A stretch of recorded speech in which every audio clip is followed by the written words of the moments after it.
I think it's a good time to start talking about civic engagement and public television. So this is something that, like many parts of our campaign, if you had asked me, 6 months or 9 months ago, hey, would we be really focused on public television or public media? I'd say, oh, well, it's important, but it's not a centerpiece of the campaign. But it's really become important, and especially as it relates to civic engagement and grassroots democracy, which is a pillar of the Green Party's values. So what's going on with our platform in that area, Andy?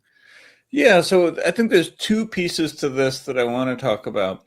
First is last week, we released a new plank of our civic engagement platform that talks about the way that we see public television as a key part of that civic engagement. Public television is in Maryland Public Television is the only statewide news network. It's the only network that has reach across the state. And it's the only network that is charged by the state of Maryland with working in the public interest in order to make sure that viewers are informed about what's happening. So last week we rolled out a policy that responds to federal budget cuts to Maryland Public Television and to public broadcasting in general by doubling in the first year and then quadrupling after that the amount of funding that they get. Wes Moore and his budget kept the line basically the same for public television, about $13.9 million in operating expenses, and he shifted a couple of dollars around so state agencies are paying more advertising dollars to public television. But, if you look at the Trump administration, who has attacked public television across the board because they think it's too woke and it promotes liberal values and things like that, they have attacked it, they've defunded it, and it's particularly hit Maryland Public Television.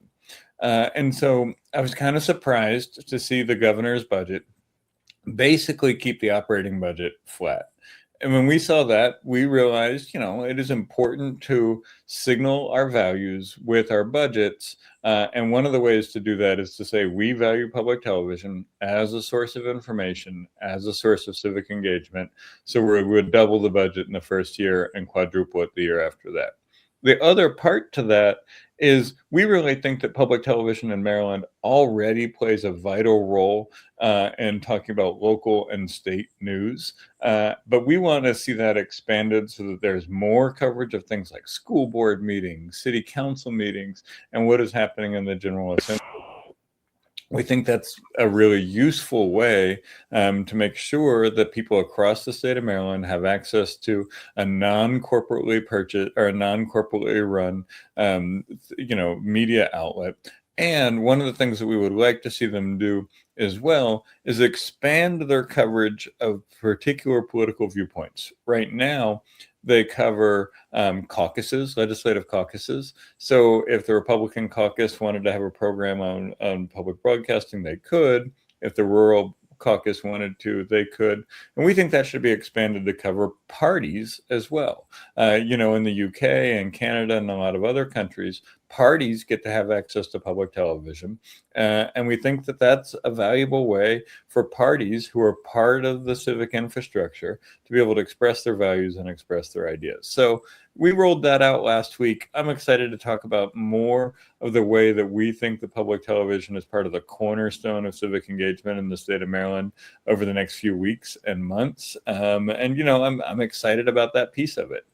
Yeah, there's been a deterioration of public infrastructure, certainly of media infrastructure, and of places for people to gather and talk about the issues of the day, union halls and so forth. And I think that this is really important, that we strengthen the public television, the public media that we have in our state, to not just to maintain funding in the face of fascists at the federal level slashing funding, but to really grow it. And I think it's consistent with growing funding for libraries, which is another one of those places where it's open to the community, can be used for multiple purposes, and at its heart, it's about education and the public good.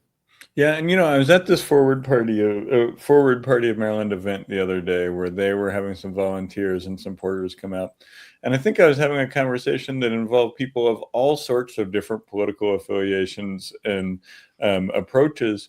And one of the things that we all had in common was that when we were young, we learned to appreciate news and public affairs programming by watching public television. It was kind of like that Spider-Man meme where everybody's pointing at each other. Because one of us sort of said, I used to watch the McNeil Lehrer News Hour, and I used to watch this PBS programming. And everybody's like, me too. Me too. And I think there is a degree to which the ability to watch an independent broadcaster who is not controlled by corporations lay out the news helps folks to be independent of the polarization that we see today. And look, we have our criticisms of the way the public television runs now. We'll talk a little bit about that in the next section, I think. But it is useful to know that people who are independent-minded oftentimes turn to public television because they believe that it has the interest of the public and not of the shareholders in mind. Yeah. And when we think of some of the things that are most frustrating about the kind of attention as currency way that social media and corporate media work with, clickbait and trying to keep you glued to the screen for as long as possible, and these quick hits of dopamine. Public media isn't like that, right? It's about telling stories. It's long form. It's issues that no one else is covering in many cases, and it's told from a local community or state level, and it's not totally based on ratings and advertising dollars and all these things.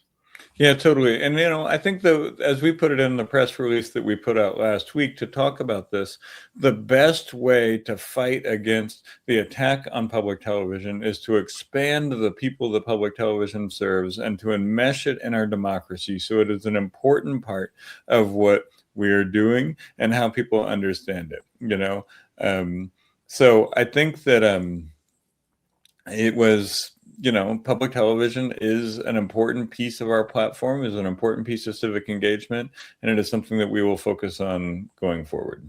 Yeah, and it would be exciting to see what they could do with more resources. I was reading this piece about how the youngest generation has the idea of culture in 2016 has been trending, and some media scholars were theorizing that, well, that was the last time when most people had TV and people could watch these mega events all at the same time instead of the YouTubeification of entertainment, and everyone was watching different things at different times and everything was on demand at all times. So, strengthening MPT and seeing how it could grow in the future with more resources could help bring us back to this idea of having a shared thing to pay attention to and hold our attention.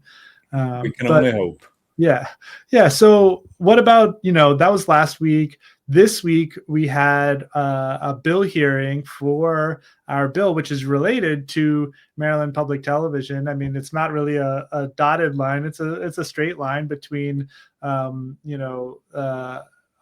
wanting to better fund this institution and also expecting it to better serve its purpose of informing Marylanders and being accountable to the community. And so HB 101, we've been talking about it for weeks, if not months on this show, is a bill that Andy and I have been involved with and in coalition on that would condition state funding for public media on inclusion of all candidates in the general election debates for statewide office. So it was a big day yesterday. It was the bill hearing. So set the scene for a little bit, for us a little bit, Andy. A lot of folks who, even if they pay attention to politics, aren't able for one reason or another to go down to Annapolis as much as you do, to go down to the General Assembly. What's it like? What's an average day like for an advocate in Annapolis? Before we get to this specific day, kind of set the scene. What's it like in the room, in the building? So first of all, It depends. Sometimes, or often in the afternoon, 1 or 2 o'clock in the afternoon, these committees will have bill hearings. And bill hearings mean that a bill comes up, the sponsor reads the bill. If there's supporters of the bill, they get to read some testimony. The committee that focuses, in this case, on government, labor, and elections gets to ask questions. And usually what will happen is the sponsor of the bill will have a panel that they bring up. And that's where the questions will be directed. Those are really the sort of advocates, the experts, the people directly affected by the things who are speaking about it. And then the General Assembly is open for anybody to testify on any bill. So there will oftentimes be other people who support a bill, either in person or virtually. There's also people who will suggest the bill should be amended, and there's sometimes people who oppose a bill. And oftentimes the opposition comes from lobby groups or trade groups or things like that who don't like the way a certain thing is being done. So yesterday was a long day of bill hearings in the Government, Labor, and Elections Committee. And almost all of the bills focused on how to make sure that as many people as possible could vote as easily as possible and understand the ways and means that they go about voting, and that we can expand that as broadly as possible. So it was a good day for us to be in that committee because it was about access to the ballot, it was about keeping people informed, and it was about making sure that everybody has the information. Our bill was like the 12th bill to be heard in the day. So by the time we got to, I think that we started at 2 o'clock. By the time we got to our bill, it was probably 5 o'clock or so. It was a long day hanging out with the same people, kind of like, a training day, or like being on a plane with a train car with a group of people you like, or something like that. I don't know. It's a very unique setting, but our bill was the last of the day. And I think it went great. We don't know if this bill is going to pass this year. We think that there's some chance that we can, take advantage of the opportunity that is presented to get all candidates on the ballot on the debate stage. But, it's politics. There's a lot going on. This is not really the top of mind of most of the people in Maryland. But we had a very good panel for our bill. Delegate Simmons introduced it. I gave my testimony. Joanne Antoine from Common Cause, Nikki from League of Women Voters, and Davon Love from Leaders of Beautiful Struggle were on our panel. And we testified, and we got some hard questions about the bill. Before you go on, Andy, just so that folks kind of understand, can you explain, what kind of strategic thinking? Part of this idea of this campaign is developing capacity for radical policy work around the state of Maryland. So, what strategic thinking went into putting those people together, building that coalition, saying these are the right people to testify on the sponsors panel, right? And like you said, anyone can sign up to testify for, against, or favorable with amendments, or opposed. But what's the strategy behind building a really strong? I did this in 2024 with a bill that I worked on. I can talk a little bit about my thoughts on that, but I'm curious, how did you and other folks in this coalition go about building this coalition and then deciding here are the key folks that should be on this panel? Yeah, so some of it is the people who are interested in participating in it, but others of it are people whose organizations are value aligned with things like making sure that voters have all the information needed. And so, Common Cause is one of the leading pro-democracy groups here working in the General Assembly in Maryland. The League of Women Voters is a national organization that is always making sure that people feel that people are informed and have access. The League of Women Voters also sponsors a lot of forums and has historically been part of that effort. So I think they were able to lend their experience with that. Common Cause was able to lend their experience as a pro-government, or as a good governance, pro-democracy organization. And Common Cause kind of come out of the Nader's Raiders movement. Am I getting that right, or are they separate from that? I don't know, but I think they're part of that good government effort to make sure that there's transparency, clarity, and good democracy. And we've been able to work with them on a lot of things at the state level. Yeah. And then Leaders of a Beautiful Struggle is a Black grassroots think tank who has increasingly been calling on both parties to better meet the needs of Black working class folks. And if they don't, have been advocating for alternatives to that. And so that panel, I think, sort of strikes a balance of people who believe that there need to be more folks on the stage. And they were, a very good panel. And we got some tough questions. Delegate Stewart from Montgomery County really had concerns about the bill's constitutional viability. I think he maybe overplayed those concerns a little bit, but I think we'll find out from the Attorney General what they think about the state trying to set the very narrow terms of who gets to be on the debate stage in a taxpayer-funded debate. Our point through almost all of this is that the public interest and the voters' interest is served when they get to see every candidate on their ballot who is, they get to hear from their taxpayer-funded network from every candidate on their ballot.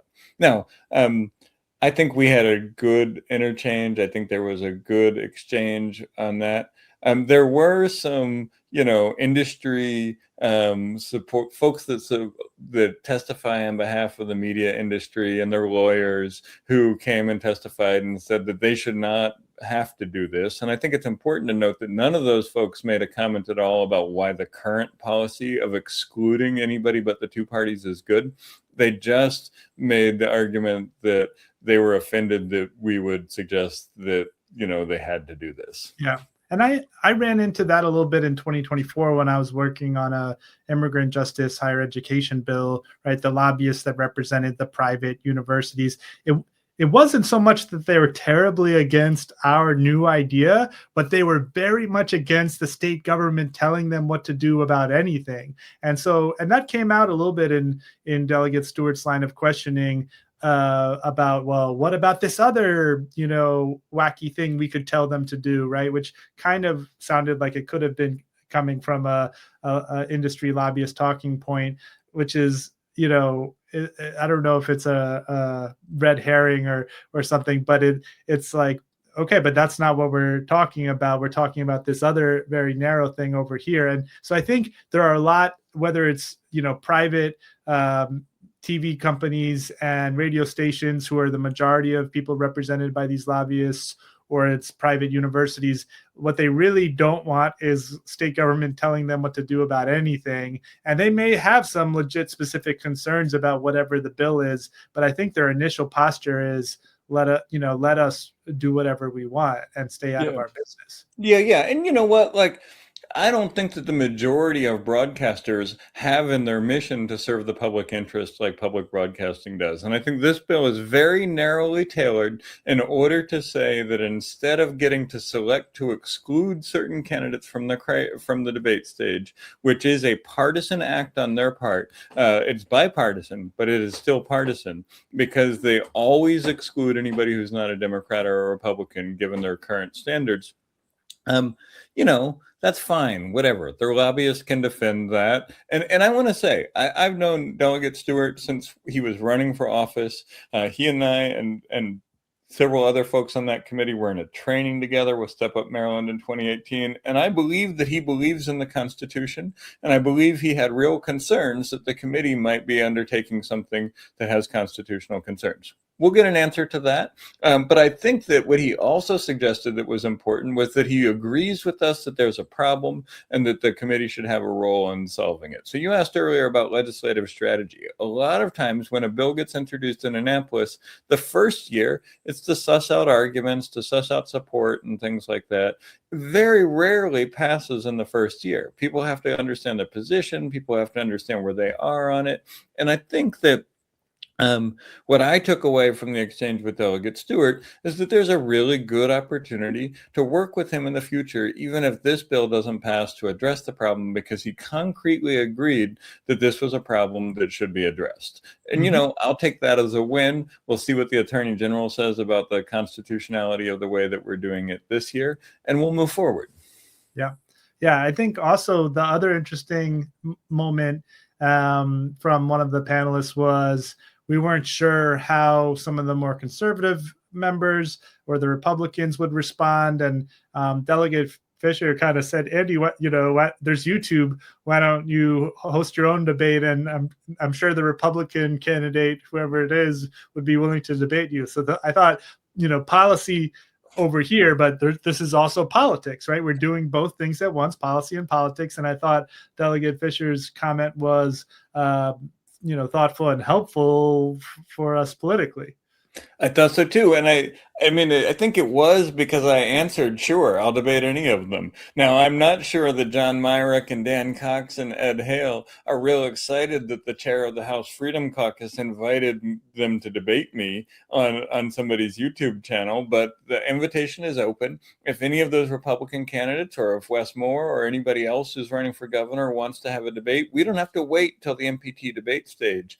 We can have that debate on YouTube. We can have that debate in person, whatever. I think debate is a part of civic engagement, and I think it's something that we should absolutely engage in, regardless of whether it's on public television. Now, I think the point that we were making in the hearing yesterday is public television has a unique responsibility to inform voters and to be part of a civic education and civic engagement process. And that is what we are pressing on, because it is the only broadcaster that has access across the state of Maryland for free and can reach every part of the state. And we think that every voter needs to know who the voters are or who the candidates on their ballot are before they go into the ballot box. It's almost hurting those candidates to not include. It's not just not including them, it's delegitimizing them. And so if I'm an MPT watcher and I watch and I see that the debate only has the Democrat and the Republican, and then I see a Green and a Libertarian, I assume that those candidates are not legitimate. That is a partisan act that our taxpayer station should not be engaging in, and we're going to win this fight one way or another.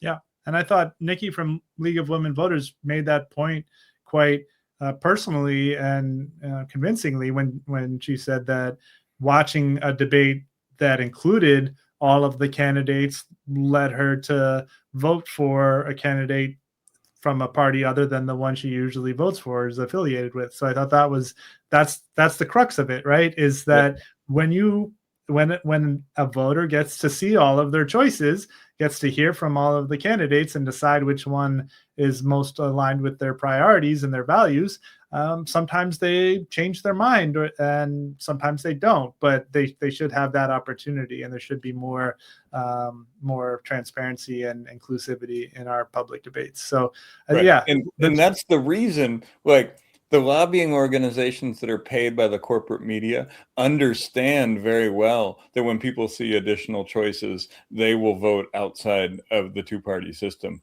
And they are protected by the two-party system because the two-party system allows the corporate media that pays for their organizations to be able to exist. So I understand the self-interest of the lobby of the organizations that were testifying against this, and we'll work this out with them. This is the process. They have a legitimate spot there. We have a legitimate spot there too, and we'll work it out. Some of it is negotiated, some of it is agree to disagree, and some of it is point fingers at each other and say you're the bad guy. Yeah. But it was a good day for the campaign. I think it was a good day for democracy, and it raises the salience and the visibility of the issue of the exclusion of smaller parties from the mainstream discourse. And that's what this campaign is all about, is for fighting our way into the conversation and bringing really good solutions to the problems that folks are facing all across the state with us, because the corporate funded candidates won't raise those issues the way we